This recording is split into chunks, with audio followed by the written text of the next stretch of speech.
kita berperang melawan syaitan dan hawa nafsu. Dan itu tentunya adalah peperangan yang besar. Ya, ada sebuah hadis itu yang disebutkan bahwa setelah keluar dari perang Badar Kubra, Rasulullah SAW mengatakan, Rozakna min jihadil asghar ila jihadil akbar. Kita telah kembali dari perang yang kecil menuju kepada perang yang besar.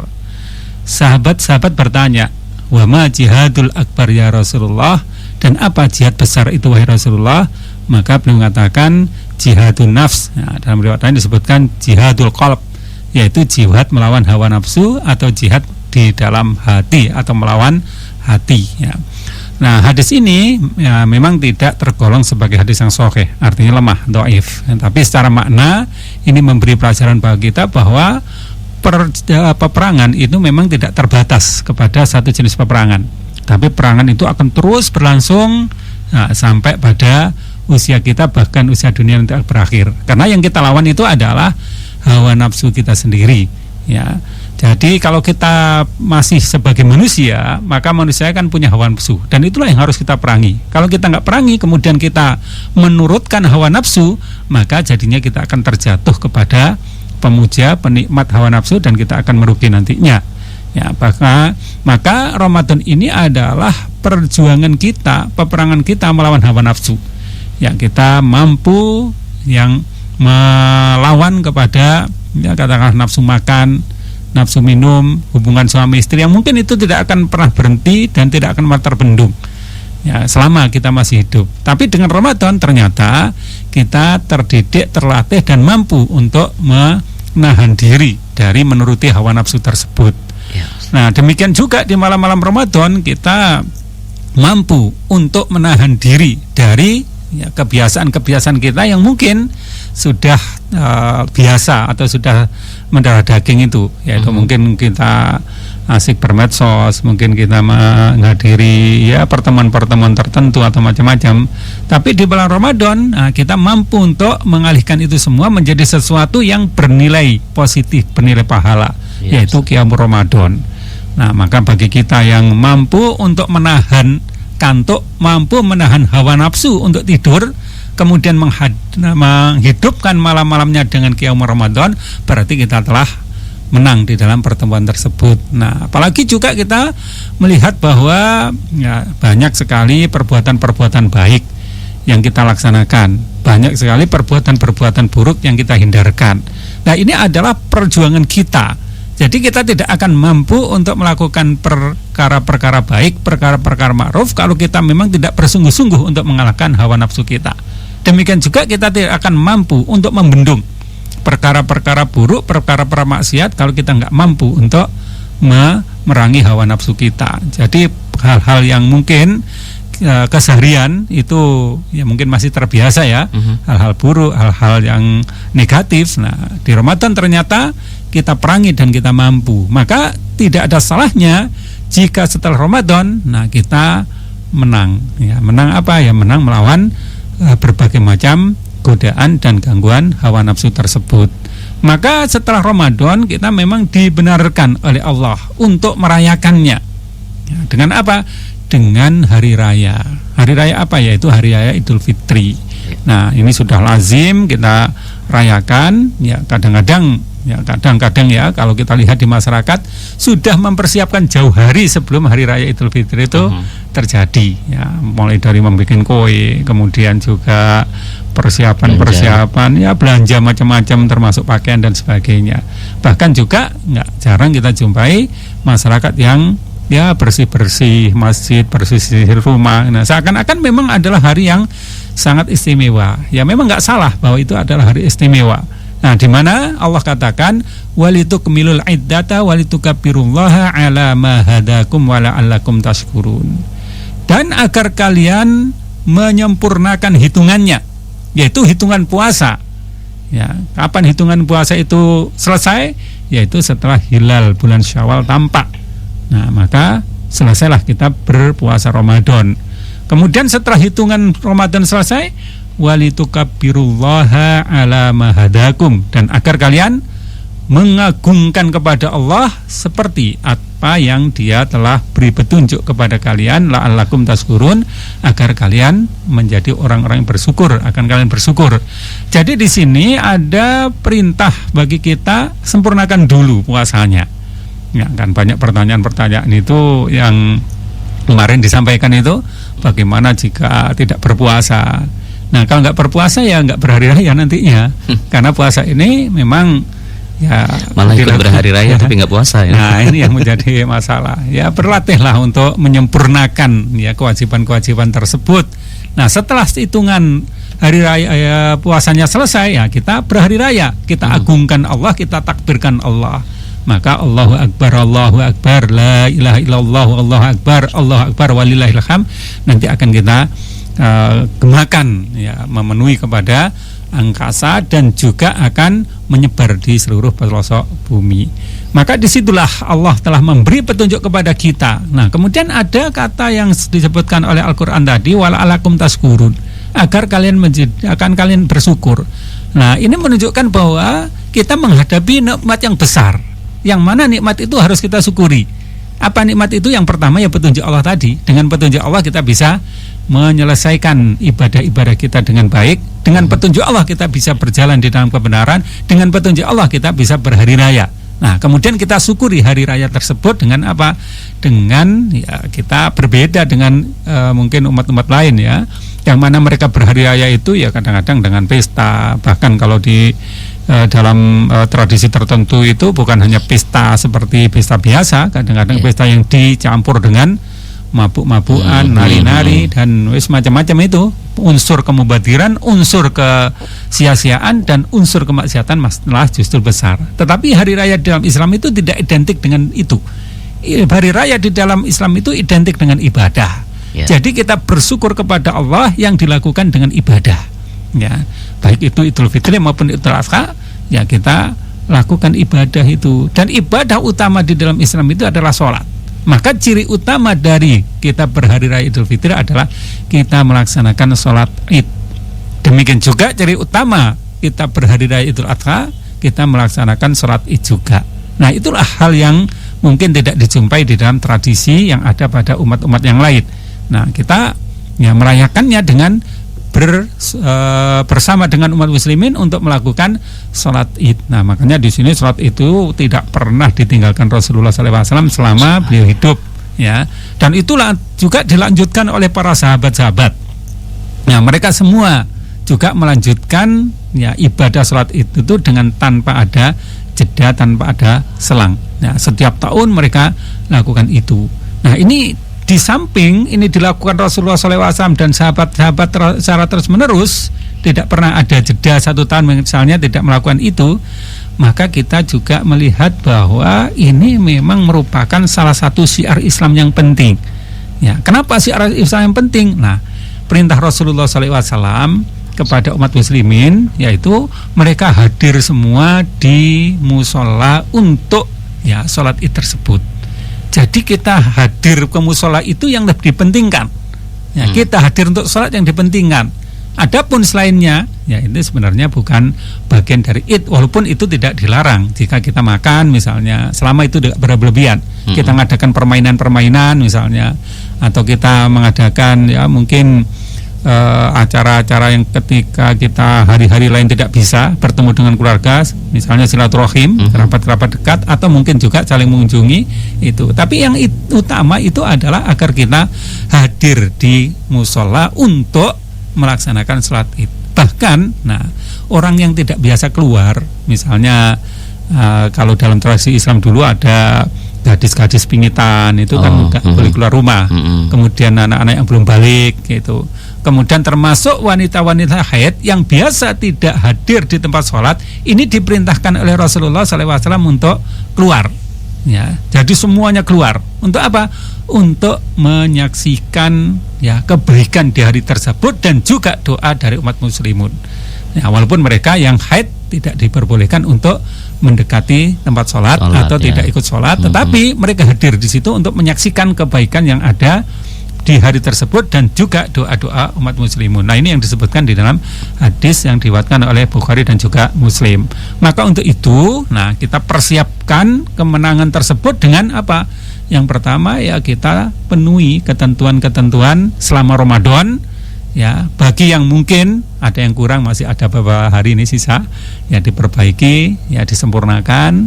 Kemudian setelah itu kita bersiap-siap untuk menyongsong hari di mana kita diperbolehkan oleh Allah Ta'ala untuk berbuka, yaitu dari Id tersebut. Kemudian kita berbondong-bondong ke musola dengan mengucapkan takbir. Bahkan Rasulullah SAW mencontohkan dengan suara keras, Allahu Akbar, Allahu Akbar, La ilaha illallah, Allahu Akbar, walillahil hamd. Baik Ustadz, kita jeda dulu. Untuk Anda pemerhati Prostal ini yang siap untuk bergabung, tanya dari Pak Taslim di Sabrang.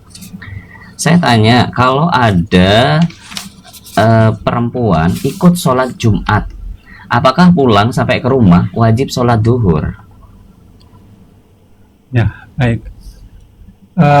Di dalam surat Al-Jumu'ah telah disebutkan kewajiban untuk melakukan sholat Jumu'ah itu kepada seluruh umat muslimun. Ya, karena apa? Karena seruan kepada orang-orang beriman itu bermakna keseluruhan. Kata Allah, ya ayyuhalladzina amanu idza nudiya lis-sholati min yaumil jumu'ati fas'au ila dzikrillahi wa darul bai'. Ya. Wahai orang-orang beriman, jika diseru pada hari Jumat untuk berzikir kepada Allah, maka segeralah untuk berzikir kepadanya dan tinggalkan jual beli. Nah, di sini kita diperintahkan untuk sholat Jumu'ah dan meninggalkan jual beli. Nah, jual beli ini salah satu jenis aktivitas manusia di luar ibadah sholat Jumu'ah. Makanya dipahami bahwa seluruh aktivitas selain dari keperluan sholat Jumu'ah itu harus ditinggalkan. Mungkin kita nggak jual beli tapi bekerja di pekerjaan-pekerjaan lain, kesibukan mungkin di kantor atau yang lain-lain, ini sama statusnya harus ditinggalkan. Kepada siapa? Kepada seluruh umat muslimun. Nah, Rasulullah SAW memang memberi pengecualian dari yang berkewajiban untuk hadir di sholat Jumat tersebut. Nah, siapa di antaranya? Yang pertama adalah para budak. Nah, budak tidak diwajibkan untuk hadir di dalam sholat Jumat tersebut. Kemudian yang kedua adalah anak-anak, artinya yang belum balik. Kemudian yang ketiga adalah kaum wanita, dan yang keempat adalah orang-orang dalam perjalanan. Nah, orang-orang dalam perjalanan ini memang di dalam satu hadis tidak disebutkan adanya kebolehan tapi di dalam hadis lain, misalnya tentang perjalanan Nabi pada waktu beliau berhaji, maka disebutkan beliau tidak melakukan sholat Jumu'ah. Jadi berarti orang dalam perjalanan diperbolehkan untuk tidak sholat Jumu'ah. Nah, sebagian besar ulama mengatakan bahwa orang-orang tersebut, yaitu budak, kemudian anak-anak, kemudian wanita, dan juga orang dalam perjalanan itu tidak wajib berarti sunnah. Kalau tidak wajib dikatakan sunnah. Jadi mereka sunnah untuk sholat Jumu'ah. Tapi kalau menurut saya ini tidak tepat. Kenapa? Karena kewajiban itu tidak berubah menjadi sunnah, tidak akan berubah menjadi sunnah. Wajib wajib. Nah, sunnah itu adalah hukum lain. Nah, terus ini dikecualikan, ini maknanya apa? Dikecualikan itu adalah dikecualikan dari mengikuti sholat Jumu'ah. Untuk apa? Untuk melakukan sholat lain yang di dalam istilah fikih biasa kita sebut sebagai mukhayyar. Mukhayyar itu adalah kebolehan memilih. Jadi boleh memilih. Jadi misalnya ada anak-anak misalnya nggak ikut sholat Jumat tetapi dia memilih untuk sholat duhur, nggak apa-apa. Ada budak tidak sholat Jumat kemudian memilih sholat duhur, itu nggak apa-apa. Musafir kemudian tidak memilih sholat Jumat tapi mengganti dengan sholat duhur, itu nggak apa-apa. Jadi pilihan itu diperbolehkan kepada beberapa golongan tadi. Adapun kepada wanita itu juga berlaku demikian. Nah, di zaman Nabi wanita-wanita itu juga hadir di sholat Jumu'ah. Walaupun mungkin bukan mayoritas, tetapi ada yang hadir di dalam sholat Jumu'ah. Seperti halnya di dalam hadis riwayat Muslim itu tentang Ummu Hisham. Ummu Hisham itu mengatakan, ma hafidtu qaf illa min fi Rasulillah SAW yakhtubu biha kullaya Jumu'atin. Aku tidaklah hafal surat Qaf kecuali dari mulut Rasulullah SAW yang beliau baca pada mulut Rasulullah SAW yang beliau baca ya pada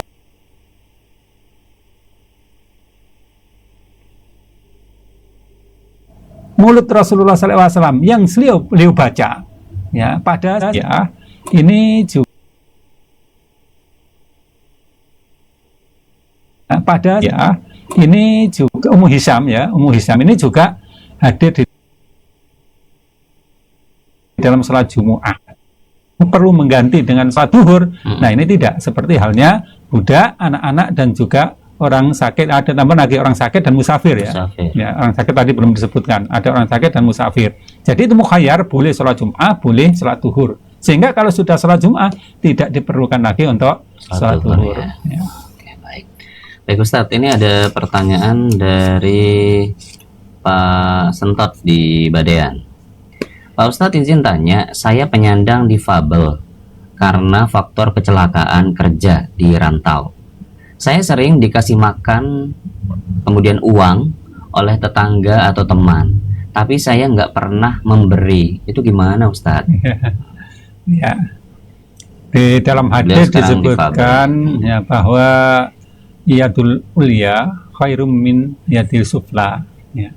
Tangan di atas itu lebih bagus daripada tangan di bawah. Artinya memberi lebih baik daripada menerima. Ya itu memang wajar ya. Memberi ya dalam arti sedekah itu lebih baik daripada yang disedekahi. Walaupun bukan berarti bahwa yang disedekahi itu buruk. Ya, hanya dilihat dari sudut keutamaan dan kebaikannya. Jadi kadang-kadang orang disedekahi itu ya memang karena membutuhkan. Ya, kadang-kadang tidak terlalu membutuhkan, tapi juga diterima juga nggak masalah. Nah, nyama sedekah itu kan jenisnya macam-macam, banyak jenisnya. Bahkan sampai ada yang disebut hadiah itu, ya karena tidak ada sebab-sebab tertentu, ya kemudian memberi hadiah kepada orang lain itu juga bisa dinilai sebagai sedekah. Nah, keberadaan beliau yang difabel tadi karena kecelakaan, ya mungkin akan menghambat terhadap mungkin produktivitas di dalam kerja dan sebagainya, termasuk mungkin dalam penghasilan. Sehingga ya kadang-kadang memang ada rasa iba, ada kasihan dari saudara-saudara, tetangga atau masyarakat kemudian memberi sedekah. Ya nggak masalah karena memang punya hak untuk itu. Apalagi dengan keterbatasan yang beliau alami saat ini, ya untuk tidak bisa bekerja lebih maksimal lagi atau mungkin sudah nggak mampu menghasilkan sesuatu, maka diberi itu adalah memang sebuah ya keharusan, ya diberi oleh keharusan. Apalagi kondisinya memang kurang. Adapun beliau yang tidak memberi, ini memang tidak bisa disalahkan. Kenapa? Karena keterbatasan tersebut. Tapi seandainya ada kelebihan kemudian memberikan pada orang lain, itu juga baik juga. Misalnya diberi orang sampai jumlahnya banyak, kemudian sebagian diberikan pada orang lain, juga baik juga. Sehingga sama kemarin yang ketika kita bahas zakat fitri begitu ya Ustaz. Iya. Nah, misalnya banyak gitu ya. Kemudian diberikan pada orang lainnya nggak apa-apa, ya karena kita kadang-kadang merasa bahwa ada yang lebih membutuhkan daripada saya. Saya butuh, tetapi ada yang lebih membutuhkan daripada saya, ya itu. Nah, diberikan kepada yang lebih membutuhkan dan itu tentu lebih utama. Baik, baik Ustadz, ini dari Pak Sirot di Jember. Mau tanya Ustadz, kalau ada orang selingkuh sampai punya anak perempuan, ketika mau menikah, siapa yang berhak jadi wali Ustadz? Ya, ini menjadi sebuah permasalahan yang berat ini.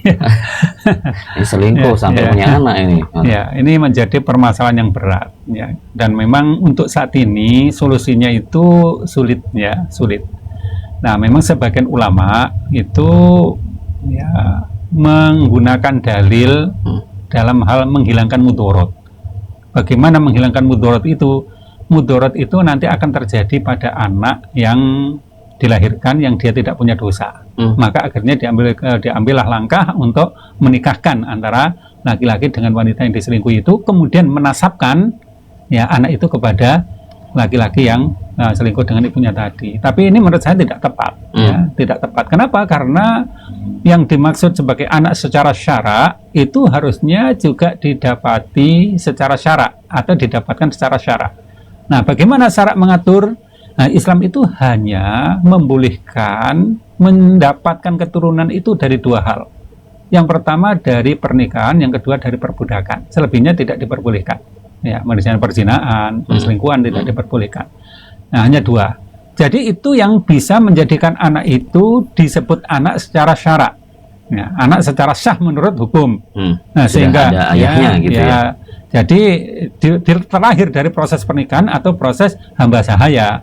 Kalau tidak lewat itu ya tidak bisa disebut sebagai anak secara syara. Ya. Nah, terus bagaimana statusnya? Ya, memang secara biologis itu bapaknya. Ya, secara biologis itu bapaknya, tetapi secara hukum syara itu bukan bapaknya. Ya, terus bagaimana jika ya, itu nanti menikah? Walinya siapa nih? Walinya siapa? Karena wali ini adalah orang yang mempunyai hubungan kekerabatan dekat dengan bapak. Ada bapak itu sendiri, ada kakek dan seterusnya ke atas, ada juga mungkin anak, ya cucu dan seterusnya ke bawah. Kemudian ada paman, nah kemudian terus gitu ya sampai anak paman dan seterusnya itu.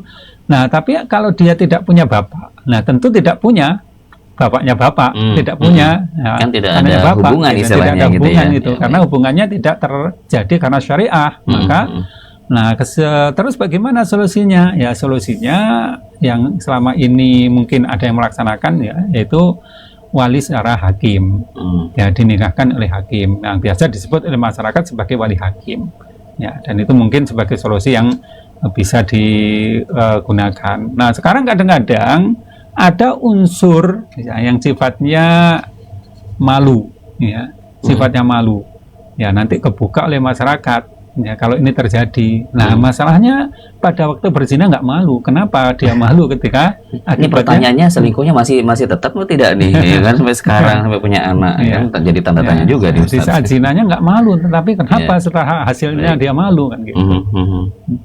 Baik, semoga kita dijauhkan juga ya untuk melakukan hal-hal yang seperti ini. Baik, berikutnya ini ada Pak Wawan dari Sidoarjo. Ustadz mau tanya, bagaimana menyikapi perbedaan Hari Raya Idul Fitri? Nih, kalau kita awal Ramadan sudah berbeda nih Ustadz ya. Indonesia saja juga berbeda gitu kan. Ya baik. Ini menjadi sebuah masalah yang berkelanjutan ini. Nggak ada selesai-selesainya. Kenapa? Karena pertama memang sebabnya kesatuan umat muslimin sudah nggak ada. Umat muslimin ini ya mau kita akui atau tidak terjadinya demikian, kita terpecah-pecah. Ada pecahan bentuk organisasi-organisasi, ada pecahan bentuk negara-negara, ada pecahan dalam bentuk yang lain. Dan kecenderungannya apa? Mengikuti kepada pendapat ya puah-puah tadi, ya kelompok-kelompok tadi itu kecenderungan yang alami, wajar gitu. Tapi kalau posisinya ini ya istilahnya di tengah-tengah begitu Ustaz, kan bingung nih Ustaz, mau ke kanan atau ke kiri nih? Gitu, ya kalau kita lihat di dalam ketentuan dalil hadis misalnya ya, Rasulullah SAW mengatakan wa idza ra'aitumuhu fasumu wa idza ra'aitumuhu faftiru wa idza hum ma'alaikum fakturulah. Apabila kalian melihatnya hilal, ya maka berpuasalah, yaitu awal Ramadan kemarin. Kemudian dan apabila kalian melihatnya maka berbukalah, yaitu nanti hari itu nanti. Jadi teknisnya yang diajarkan Rasulullah SAW Ramadan maupun Idul Fitri itu dilakukan dengan ruqyah. Ya, ruqyat itu artinya melihat bulan secara langsung. Ya, bulan itu apa? Hilal. Hilal itu adalah bulan yang pertama kali masuk ya, masuk bulan baru ya. Jadi wujudnya bulan benda itu yang pertama kali menandakan masuknya bulan baru. Ya, itu disebut dengan hilal itu. Nah itu teknisnya, tetapi ini menimbulkan perbedaan pendapat juga. Perbedaan pendapat itu ada yang, kita kan tidak semua melihat, ya. Kadang-kadang ada yang nggak melihat pertama itu. Hingga ini menimbulkan ru'yat itu berlaku lokal atau berlaku global. Ya. Ini sudah menimbulkan perbedaan. Ya. Apakah daerah yang melihat saja yang harus berpuasa atau berbuka? Bagaimana dengan daerah lain yang belum melihat? Nah ini menimbulkan perbedaan.